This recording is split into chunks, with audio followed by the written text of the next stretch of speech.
So eto na nga po mga idol, na Naoya Inoue sumagot na sa mga panghahamon na ibinibigay ng ating pambato na si Casimero Cuadro Alas. Ayon kay Inoue, lalabanan lamang niya etong si Casimero Cuadro Alas pero sa isang kondisyon.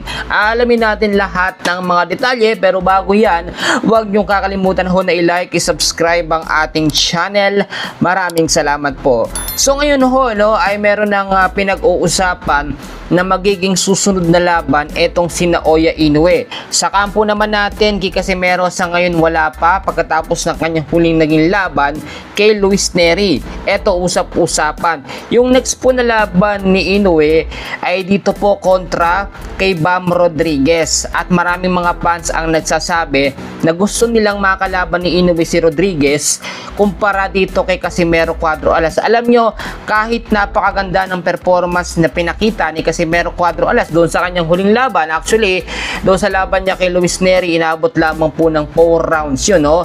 At TKO pa, hindi daw na-impress etong si Inoue at parang normal lang daw yung ganong klaseng laban. Pero eto po, nagbigay po ng salita o nagbigay ng panghahamon nga etong si Casimero Cuadro Alas, at meron siyang inamin dito mismo kay Naoya Inoue. Ayon po sa binigay na pahayag po ni Casimero o banat niya para kay Naoya Inoue, etong sinabi ni Alas, no, alam ko na malakas si Nery. Siyempre nagkalaban na si Nery at si Inoue, kaya yung panalo ko ngayon para rin kinalo niya o para ko rin kinalo itong si Naoya Inoue. Sinabi ho yan ni Casimero Cuadro Alas, yung tagumpay ko ngayon, alam nyo na kung bakit takot sa akin si Naoya Inoue. Ibig sabihin, sinasabi ho ni Casimero Cuadro Alas na takot etong si Naoya Inoue, o hindi niya pinaparamdam na talagang takot siya kay Alas, dahil nakita nyo naman 4 rounds lang inabot ni Luis Nery. Eto namang si Naoya Inoue still kalmado pa rin at hindi nagpapakita ng takot. Siyempre mababangisan po, no, o mawawala yung kanyang pagiging maangas o the master po ng Japan. Pero ayon din po sa ating pinaka latest na update, pwede at posibleng maigasa yung laban po nito nga pong si Casimero Cuadro Alas kontra kay Naoya Inoue kung makikialam po si Turki Alasik.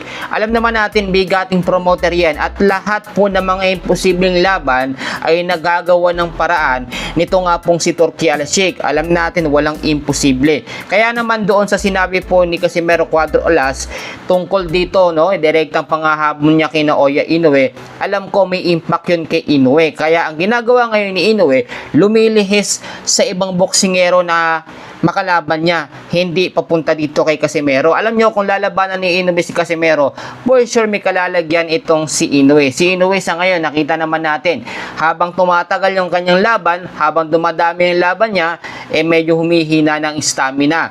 Kumpara sa ating pambato na si Angas ng Pinas, habang dumadami ang laban, mas tumitibay po ng tumitibay. Yan muna ang update natin sa boxing. Maraming salamat.